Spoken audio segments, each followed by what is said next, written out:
Gold trusted gold buyers. మీరు తాకట్టు పెట్టిన బంగారాన్ని విడిపించి ఈ రోజు ఉన్న మార్కెట్ ధరకు కొనబడును.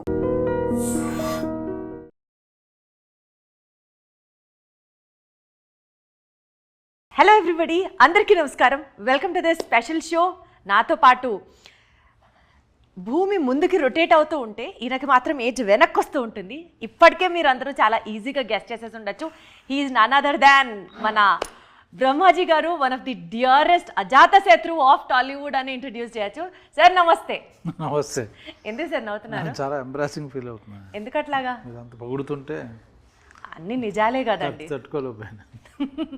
కానీ నిజంగా I wanted to ask you this అండి. అందరూ చాలా గ్రేస్ఫుల్గా ఏజ్ అవుతుంటే మీరు చాలా గ్రేస్ఫుల్గా రీఏజ్ ఎలా అవుతున్నారు చెప్పరా ప్లీజ్. దిస్ ఇస్ ఈ ఇంటర్వ్యూ 8 ఇంటర్వ్యూలు ఇచ్చుంటాను. 8 ఇంటర్వ్యూలు ఇదే ఫస్ట్ క్వశ్చన్. అంటే ఇది జగమెరిగిన సత్యం కదా, ఎవరికి వాళ్ళు తెలుసుకోవాలి అని అందరూ తెలిసిందే, వదిలేండి ఇంకేముంది. ఏం తెలుసు సార్, ఆన్సర్ చెప్పలేదు కదా. అందరికీ తెలిసిందే ఏముంది. మీరు చెప్పండి సార్, నేను తెలుసుకోవాలనుకున్నా, నాకు తెలీదు, మీరు చెప్తే. ఏమై ఉంటుంది మీరు చెప్పండి పోనీ. యూజువల్గా ఈ క్వశ్చన్ అడిగాం అనుకోండి సార్, ఎవరన్నా ఏం చెప్తారో తెలుసా? చాలా కెమెరా ఫ్రెండ్లీగా కంటెంట్మెంట్, సంతోషం, లోపల నుంచి చేసే పని పట్ల ఆనందం, ఇట్లాంటివి కాదు సార్. నిజం చెప్పండి. ఇప్పుడు మీరు చెప్పండి సార్ ఒక ఫుల్ అయిన ఆన్సర్. ఫుల్ అయిన ఆన్సర్ అంటే డైలీ మందు తాగండి, యంగ్గా ఉంటారు. నాన్ వెజ్ తినండి, దొబ్బి తినండి, బాగుంటుంది. డైలీ బిర్యానీ తినండి, మంచి హెల్తీగా ఉంటుంది. కక్క మొక్క రోజు ఉంటే హ్యాపీగా. మంచి తెలుగు సినిమాలు రోజు కూడా చూడండి, రిలీజ్ అయిన ప్రతి సినిమా చూడండి, హ్యాపీగా ఫిట్గా ఆనందంగా ఉంటారు. ఇంతకన్నా కావాల్సిందే ఉంది మనకి. అందులోంచి ఒక 100 అర్థాలు ఎత్తుక్కోవచ్చు అన్నది మాత్రం నాకు అర్థమైంది. ఉన్న స్ట్రైట్గా చెప్పారు, శుభ్రంగా తినండి. సో మినిమం ఒక 3 to 4 hours, ఒక 5 hours అన్న వర్కౌట్ చేస్తారా సార్ మీరు? అంత చేస్తే అలాగే ఇంకా 45 minutes చేస్తుంది. 45 minutes intense activity, 1 hour. Done sir. మీ ఫిట్నెస్ సీక్రెట్ అయితే కొంచెం ఒక 1% అర్థమైంది మీరు ఎంత వ్యంగ్యంగా చెప్పినప్పటికీ కూడా. But still getting on to the movie sir. Bapu, father suicide story. ఈ సినిమాలో కంప్లీట్గా ఒక తెలంగాణ యాక్సెంట్తో you have been presenting your self. Telangana యాక్సెంట్కి సంబంధించి స్పెసిఫిక్గా అంటే ఎక్కడ పెంచాలో ఎక్కడ తగ్గించాలో ఆ యాక్సెంట్లో ఆ స్లాంగ్ బ్యూటీ ఉంటుంది చూసారా, స్పెసిఫిక్గా you have worked on that? లేదు అంటే ఇక్కడే ఉంటున్నాను కదా, తెలంగాణలో ఉంటున్నాం కాబట్టి ఎప్పుడు వినపడుతుంటుంది. అందరితో మాట్లాడుతుంటాం కదా, జనరల్గా తెలంగాణలో ఉంటున్నాం, తెలంగాణ వాళ్ళతో మాట్లాడుతుంటాం కాబట్టి ఆటోమేటిక్గా తెలియకుండా లోపలకి వెళ్ళింది తెలుసు. ఒక విలేజ్ ఇంటీరియర్ అంటే కొంచెం జాగ్రత్తగా విని ప్రాక్టీస్ చేసి చేయడం, జాగ్రత్త తీసుకున్నాం అంతే. ఒక రకంగా సార్ ఈ సినిమాతో హీరోగా కూడా ఇంకొక innings of your career start చేశారని యాక్సెప్ట్ చేయాలి. ఇందులో నేను ఎక్కడ హీరో, బాపు అన్న పేరేమో మా ఫాదర్, ఆయన ఫాదర్ స్టోరీ అక్కడ ఉన్నాడు, ఆ బలగం హీరో, నేను క్యారెక్టర్ చేశాను అంతే. అలా చెప్పడం మీ మోడెస్టీ, మీ హంబల్నెస్. మళ్ళీ నా వెంటనే ఇలాంటి డైలాగ్ ఒకటి అనాలి సార్, ఎంత డౌన్ టు ఎర్త్ సార్ మీరు అన్న వెంటనే నాదొక డైలాగ్ పడాలి. అంత శ్రమ మీకు ఇవ్వను కానీ, బట్ మీరు అంత శ్రమ పడద్దు. జెన్యున్గా అదే నేను మెయిన్ ఇంపార్టెంట్ రోల్ చేశాను కదా, మీకు తెలుసు కదా. ఇప్పుడు కదా సార్, మాకు మేము సలార్, ఇప్పుడు దేవరా ఎవరు హీరో?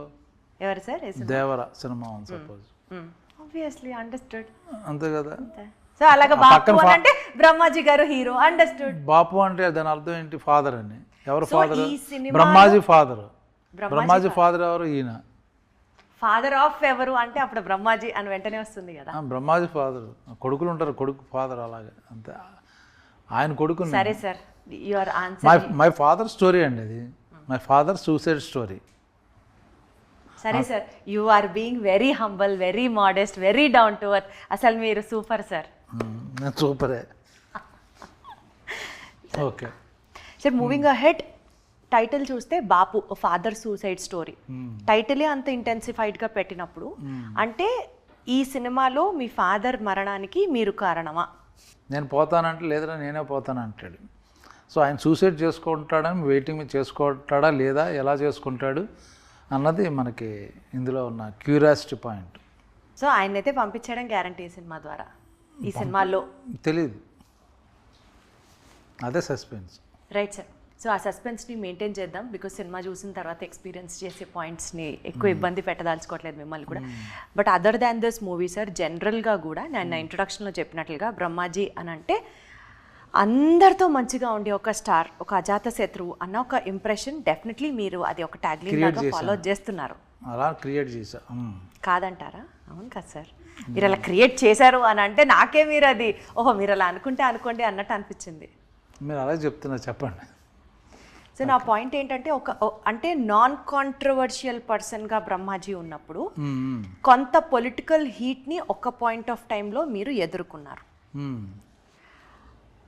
అది ఇంటెన్షనల్లా యాక్సిడెంటల్లా అన్నది పక్కన పెడితే ఆ సిచ్యువేషన్కి సంబంధించిన ఒక వివరణ మిమ్మల్ని అడిగితే ఏం చెప్తారు? ఇది యాక్సిడెంటల్, అది ఇంటెన్షన్ ఏంటంటే అసలు what does that incident tell about? మీరు ఏ రకంగా ఇన్వాల్వ్ అయి ఉన్నారు? పొలిటికల్ హీట్ నాకు అసలు పాలిటిక్స్కి నాకు సంబంధం లేదు. అప్పుడప్పుడు జరిగేదాన్ని నేను కొంచెం ఖండించడం కానీ లేకపోతే రియాక్ట్ అవ్వడం కానీ చేస్తుంటా, అంతే తప్పించేది. ఇప్పుడు అది కూడా వద్దని మానేసుకున్నాను, ఇంకా వేస్ట్ అని. ఎక్స్ప్రెస్ చేయడం కూడా అనవసరం వేస్ట్ అంటే ఎందుకు సార్ అంత పొల్యూట్ అయిపోయారు జనాలు అందరూ. Before it was very nice, fun loving, మంచి ఫ్యాన్స్, వాళ్ళ ఇంటరాక్షన్ ఉండేది. ఒక 5 years బ్యాక్ ఇప్పుడు బాగుండేది నీట్గా అంతా. ఇప్పుడు everything motivation is different. Okay, whatever paid whatever this thing he's come. ఆ జాబ్ ఇప్పుడు సోషల్ మీడియా జాబ్స్ వచ్చినాయి. సో ఎవడనే ఉన్నా అంటే వాడి మీద రాయడం అనేది ఒక ప్రొఫెషన్ తయారైంది. అందుకని వాళ్ళతో ఎందుకు మనకు పెంట, దూరంగా ఉందాం. అదర్వైజ్ కూడా మీరు ఇందాక అన్నట్లు సొసైటీలో జరిగిన ఇష్యూస్కి సంబంధించి ఒక వాయిస్గా you wanted to speak it out or దాన్ని ఖండించడము, అప్రిషియేట్ చేయడము వాజ్ బ్రహ్మాజీ. బట్ ఇప్పుడు అక్కడ అట్మాస్ఫియర్ పొల్యూట్ అయింది కాబట్టి యూ సేయింగ్ మీరు అది స్టాప్ చేశారు అని అంటున్నారు. చేద్దామని ఇంకా చేయలేదైతే? అదే చేసే ఆలోచన చేసినట్టే. సో మరి ఇప్పుడు మీ ఎక్స్ప్రెషన్ని బయటికి రావాలి అని అంటే మీరు చెప్పనంటున్నారు, మీరు ఎక్స్ప్రెస్ చేయనంటున్నారు. వేస్ట్. మనం చెప్పడం వల్ల అరవడం వల్ల ఏం జరగదు. ఏదన్నా ఒక సిచ్యువేషన్ని మీరు దాన్ని హ్యాండిల్ చేయడం వల్ల లేకపోతే మీ వాయిస్ బయటికి రావడం వల్ల ఎవరికన్నా న్యాయం జరిగినట్లు కానీ సమాజంలో మార్పు వచ్చినట్లు కానీ? ఏం రాదు, ఉత్తిదే. మనుషులు మారరు, వేస్ట్ అండి. యాక్చువల్గా ఎవరి పని చాలా హర్ట్ అయినట్లు అర్థం అవుతుంది సార్. హర్ట్ కాదు, వాళ్ళ పెంపకం బాగాలేదు చాలామంది. సో వాళ్ళు ఏం మాట్లాడుతున్నారో వాళ్ళకి తెలియదు, ఏం రాస్తున్నారో వాళ్ళకి తెలియదు. సో సెన్సిబుల్గా ఉన్నవాళ్ళతో మనం ఇంటరాక్ట్ చేయడం బెటర్. కామన్ సెన్స్ ఉన్నవాళ్ళు, వెల్ బ్రాటప్, మంచి ఫ్యామిలీ బ్యాక్గ్రౌండ్ ఉన్నవాడు ఎలా మాట్లాడతాడు, చదువుకున్నవాడు ఎలా మాట్లాడతాడు, అప్పుడు వేరు, వాళ్ళకి ఆన్సర్ చెప్పచ్చు. చదువు ఉండదు, సంజయం ఉండదు, పెంపకం ఉండదు, వాళ్ళు కూడా మనతో ఇంటరాక్షన్ బికాజ్ యాక్సెస్ ఉంది కాబట్టి కదా. 2 మాటలు నేను ఈయన తిడుతున్నానన్నా. కానీ సార్ ఒక మీడియాలో ఉన్న ఒక సెలబ్రిటీ లైఫ్ అంటే ఎప్పుడు ఒక అద్దాల మేడలో ఉన్నట్టే ఉంటుంది. రాళ్ళు పడచ్చు, పూలు పడచ్చు కదా. నాకెందుకులే అనుకునే వాళ్ళు అనుకుంటారు, పూలే బెటర్, రాళ్ళు ఎందుకు. But this is my duty అని ఫీల్ అయినప్పుడు వి యూజువల్లీ ఎక్స్ప్రెస్ అవుట్. అవునవును, వాళ్ళు అనుకునే వాళ్ళకి భయపడి భయపడడం కాదులేండి. అది ఏమంటే కొందరు చూస్తే అసహ్యం ఉంది తప్పించి భయపడడం కాదు. మేబీ ఫైట్ నేను పలానా దానికి ఇష్యూ మీద రియాక్ట్ అయితే చాలామంది హెల్ప్ అవుద్దంటే ఐఎమ్ రెడీ ఎనీ టైం. ఎవరికో భయపడి కాదు. బట్ అదర్వైజ్ ఆల్సో మీరు అన్నట్లు ఆ సెన్సిబుల్గా మీరు మాట్లాడే మాటలు కానీ మీరు రియాక్ట్ అయ్యే అంశాలు కానీ ఓవరాల్గా జనరల్గా మాట్లాడితే కూడా you have that tinge of social responsibility అనిపిస్తుంది. So you have to vent it out కదా, you have to stand for people కదా అన్నది ఉంది ఒక పాయింట్. అవును, యాక్చువల్గా నిజమే మీరు చెప్పింది. మీన్స్ సైలెంట్ కూడా అది నేరం, బీయింగ్ సైలెంట్ అన్నది. బట్ ఇప్పుడు అంటే వాటి యొక్క పొల్యూట్ అయిపోయింది. మనం నిజంగా హెల్ప్ చేసినా మళ్ళీ నెగిటివ్ వస్తుంది. నేను కాదు, ఎవరికైనా హెల్ప్ చేస్తే అరే నాకెందుకు చేయలేదురా, మాకెందుకు చేయరా, ఇలాగా రకరకాల ఎందుకు, అదేదో మనం చేసేది కాముగా చేసుకుంటూ పోతే బెటర్ అని ఫీలింగ్ ఉంది అంతే. బట్ అదర్వైజ్ ఆల్సో సార్ మీరు చాలా మీ పని మీరు చేసుకుంటూ వెళ్ళడం కాకుండా ఎవరికైనా హెల్ప్ చేస్తూ అలాంటి సోషల్ యాక్టివిటీస్ చేస్తూ ఉంటారా? ఏం చేస్తారు తెలుసుకోవచ్చా? అంటే కుడి చేతికి చేసేది ఎడం చేతికి కూడా తెలియకూడదు అంటారు, అంతే. బట్ స్టిల్ మిమ్మల్ని చూసి ఇన్స్పైర్ అయ్యే వాళ్ళకి ఇది చాలా హెల్ప్ అవుతుంది. అంటే అలా కాదు, ఇప్పుడు నాకు యానిమల్ డాగ్ లవర్ని, సో డాగ్స్ నేను చాలా ఫుడ్ పెడుతుంటాను బయట. అక్కడ పలానా ఏరియాలో మేము అంతకుముందు పాతింట్లో ఉండేవాళ్ళు, అక్కడ డాగ్స్ మేము భోజనం పెట్టేవాడిని. అక్కడి నుంచి వచ్చేసరికి వాళ్ళకి ఆ డాగ్స్ ఎవరు పట్టించుకోరు కాబట్టి నేను వేరే మనిషిని పెట్టి వాళ్ళకి డబ్బులు ఇచ్చి ఆ ఫుడ్ పెట్టేస్తుంటాను అలాగా. So I take care of animals and all that. So you have a very caring heart and you are definitely a sensible person